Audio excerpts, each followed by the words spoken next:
lied to about what makes a man powerful. They told you it's money, status, muscle. But I'm here to expose the real secret, the one buried under centuries of shame, insecurity, and fragile male egos. This isn't about sex. This is about raw dominance in a world where most men are faking it. You want leverage, influence, the kind of loyalty that makes women fight to keep you? Then listen close, because what comes next will rewrite everything you think you know about power. Imagine this. Two men walk into a room. One's a CEO, the other looks average. But the CEO's wife can't take her eyes off the average guy. Why? Because he holds real power, the kind that doesn't sit on a balance sheet or hang from a gold Rolex. It's etched into his DNA. He's the man who understands that control isn't taken, it's given freely by those desperate to keep him. You think this is fantasy? Look around. The men ruling boards, empires, even history itself, they didn't conquer through brute force. They conquered through obsession, through becoming irreplaceable. Now here's the brutal truth they'll never teach you. Women don't crave providers. They crave experiences so electric, so addictive that every other man feels like a downgrade. And the man who can deliver that, he doesn't beg for loyalty, he's drowned in it. But this isn't about manipulation, it's about mastery. The same focus that builds fortunes, sculpts bodies, and wins wars, directed toward understanding pleasure like a strategist studies a battlefield. You're either the man who leaves a woman thinking that was nice, or the one who ruins her for anyone else. The choice is yours, but make no mistake. This isn't just about sex, it's about legacy. The bedroom is where boys get exposed and kings get crowned. Every second you skip this video, that's another man out there sharpening his edge. Another man learning to weaponize loyalty. Another man becoming unforgettable. So ask yourself, are you content being replaceable? Or are you ready to unlock the real cheat code to power? The one hidden in plain sight, waiting for men brave enough to claim it. The clock's ticking. Your future self is watching. Don't disappoint him. Let's start with a fundamental truth. Human beings are driven by desire. Not just physical desire, but the deep, often unspoken craving for transcendence. For moments that make us feel fully alive. And here's where most men get it wrong. They assume power is about dominance in the obvious ways. Money, status, physical strength. But real power, the kind that shapes destinies, is far more subtle. It's about understanding what moves people. And when it comes to women, there is no greater leverage than the ability to unlock pleasure. Think about it. What does a woman remember? Not the guy who bought her a drink, not the guy who flexed his car. She remembers the man who made her feel something she'd never felt before. The one who didn't just take, but gave. Who turned intimacy into an art form. That's the man who lingers in her mind, her dreams, her loyalties. That's the man who, whether he realizes it or not, holds power. Now let's dissect why this works on a psychological level. Pleasure isn't just a physical reaction, it's a neurological event. When you elicit intense pleasure in another person, you're literally rewiring their brain. Dopamine, oxytocin, endorphins. These chemicals don't just create pleasure, they create association. You become linked in her subconscious with reward. And the human brain is wired to seek out what rewards it. This isn't manipulation, it's biology.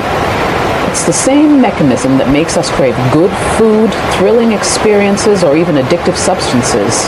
But here, the drug is you. But this isn't just about sex. It's about mastery. And mastery requires discipline. The man who is skilled in pleasure isn't just good with his hands or his tongue. He's observant. He pays attention. He listens to her body, her reactions, the subtle cues most men ignore. That's why this skill separates the boys from the men. Any fool can chase his own satisfaction, but it takes a real man to derive his satisfaction from hers. And The philosophical layer: true power has always been about service. The greatest leaders, the most influential figures in history, didn't dominate by force alone. They understood what their people needed and they provided it. In the same way, the man who serves a woman's pleasure isn't submitting. He's strategically placing himself at the center of her world. Because when you are the source of something irreplaceable, you become irreplaceable. Now, let's talk about reciprocity. This isn't a one-way transaction. When you learn to give pleasure at this level, something else happens. You become more attuned to your own power. Confidence isn't something you fake, it's something you earn through competence. And competence in this arena changes how you carry yourself in every other. You walk differently, you speak differently, you command respect without demanding it. Because you know something most men don't? That the deepest form of strength is the ability to create joy in another person. But here's the critical shift. This isn't about control. It's about mutual elevation. The man who thinks pleasure is a tool for manipulation will always be small-minded. The real power comes when both people are elevated by the exchange. That's how you build loyalty. That's how you inspire devotion. Not through taking, but through giving so profoundly that what you receive in return is given freely, enthusiastically. So what's the takeaway? Simple. If you want to be powerful, stop chasing the superficial symbols of dominance. Master the art of pleasure, not just for her sake, but for yours. Because the man who can bring a woman to the heights of ecstasy isn't just a good lover. He's a man who understands the deepest truths of influence, connection, and human nature. Now, go practice with discipline, with intention, and watch how the world around you begins to change. There's a lie that's been sold to men for generations. The idea that strength is about taking what you want, that dominance means putting yourself first, that the alpha male is the one who demands service rather than providing it. This is not just wrong, it's catastrophically backwards. The truth is, selfishness is the hallmark of weakness, not power.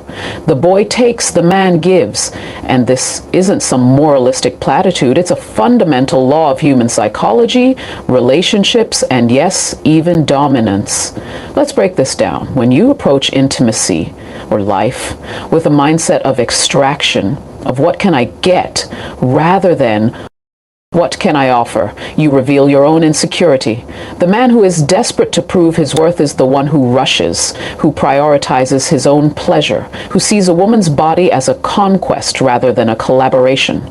That's not confidence. That's fear masquerading as bravado.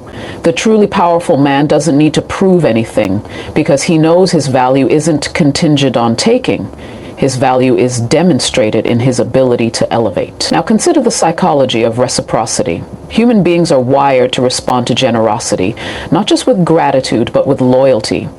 When you give pleasure selflessly, when you devote yourself to a woman's satisfaction, something profound happens. She doesn't just feel good, she feels seen. And that creates a bond far deeper than physical attraction. You become more than just a man in her life. You become the man she trusts, the man she respects, the man she wants to please in return. This isn't manipulation, it's the natural order of genuine connection. The man who serves is the man who inspires devotion. But let's go deeper. Why does selfishness fail? Because it's short-sighted. The boy thinks only of the moment, his own release, his own validation. The man thinks in terms of legacy. He understands that the pleasure he gives today is an investment in the relationship's future. He knows that a woman who feels worshipped in the bedroom will stand by him outside of it. Not out of obligation, but because he's earned her allegiance. This is how you build something lasting. This is how you become irreplaceable. And here's the paradox. The more you give, the more you receive. But that can't be your motivation. If you're giving to get, you're still operating from selfishness, just in a more subtle form. The shift happens when you derive genuine satisfaction from her pleasure, when her ecstasy becomes your reward. That's the mark of a man who has transcended insecurity. That's the man who doesn't need to demand respect. He commands it effortlessly. This principle extends beyond the bedroom.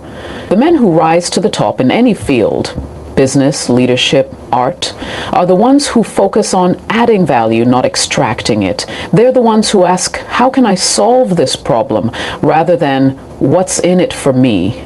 That's the mindset of the servant leader.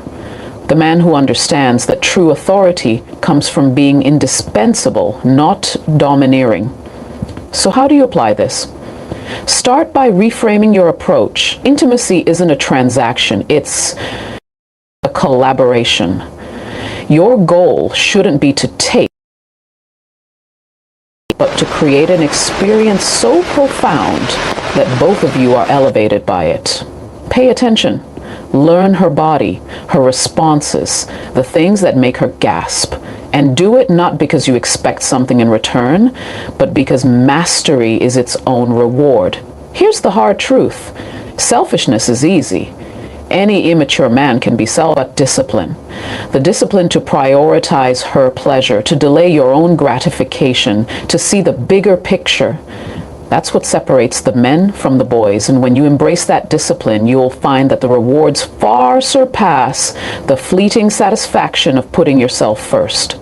So ask yourself, are you still operating from scarcity? From the fear that if you don't take, you'll lose? Or have you stepped into the abundance of a man who knows that the more he gives, the more he gains? The choice is yours, but choose wisely. Because the path of the selfish man leads only to emptiness. The path of the giver, that's where true power lies. Let me tell you something counterintuitive. In a world obsessed with visible displays of power, the most potent instrument of masculine influence isn't found in your wallet, your fists, or even between your legs. It's resting in your mouth right now. That unassuming muscle we use for speech and sustenance becomes, in the hands of a conscious man, the ultimate tool of connection, pleasure, and, yes, power. But not power as domination. Power as creation. The power to build moments of transcendence that etch themselves into a woman's nervous system permanently. This isn't about technique, though mastery matters. It's about, understand, E&G, that oral pleasure represents something far deeper in the female psyche than we've been led to believe. When a woman allows you to perform this most intimate act, she's not just granting physical access, she's offering psychological surrender. In that moment, she makes herself completely vulnerable, trusting you with both her pleasure and her dignity. The man who recognizes this sacred responsibility and rises to meet it doesn't just satisfy a physical need, he fulfills an emotional and spiritual craving for complete acceptance. Neurologically speaking, you're engaging with the most densely innervated area of her body, one directly wired to her emotional centers. Unlike male pleasure, which tends to be localized and goal-oriented, female pleasure is expansive, whole body, and deeply connected to self. And when you master this art, you're not just stimulating nerve endings, you're rewriting her relationship with her own sensuality.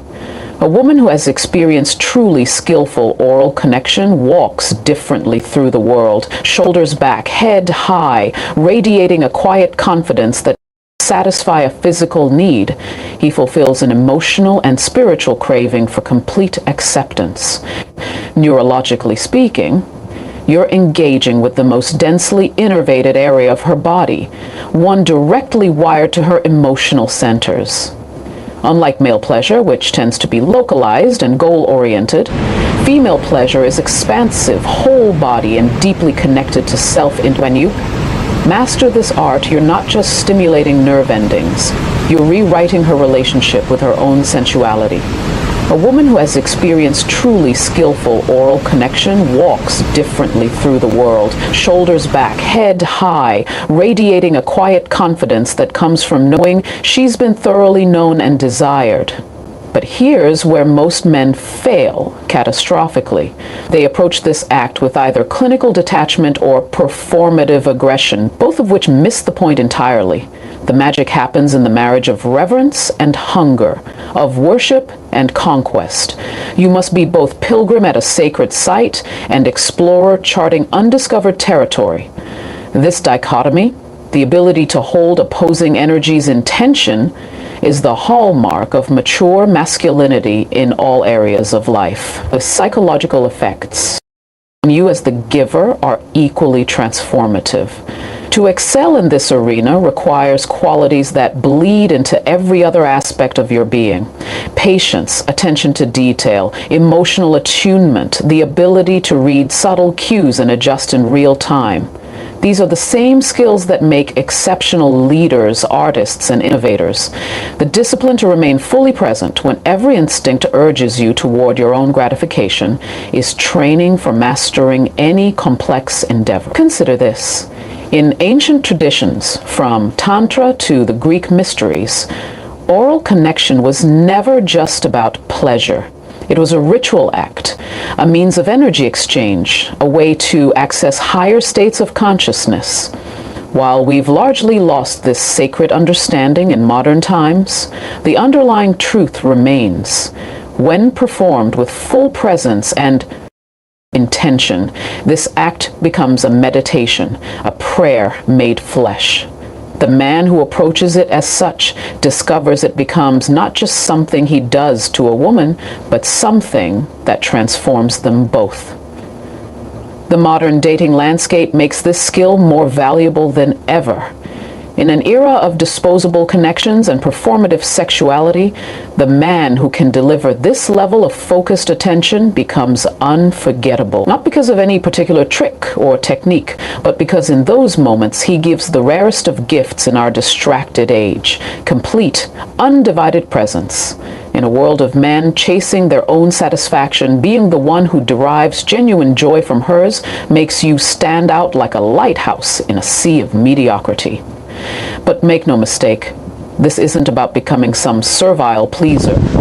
True mastery means developing the discernment to recognize when your generosity is being valued versus exploited. The same confidence that allows you to give freely must also allow you to set boundaries when necessary. This balance, the ability to be both generous and self-respecting, is the sweet spot of masculine energy that women instinctively respond to. So, where does this leave you? With a simple but profound realization that what we dismiss as a mere sexual act is actually a masterclass in presence, attunement, and mutual transcendence. The tongue becomes merely the physical instrument through which deeper qualities manifest. Your ability to focus, to persevere, to derive joy from another's pleasure. These are the same qualities that create success in every other arena of life. The challenge is clear. Will you continue to approach this as just another item on the sexual checklist, or will you recognize it for what it truly is? One of the most potent tools for connection, influence, and personal growth that a man can master. The choice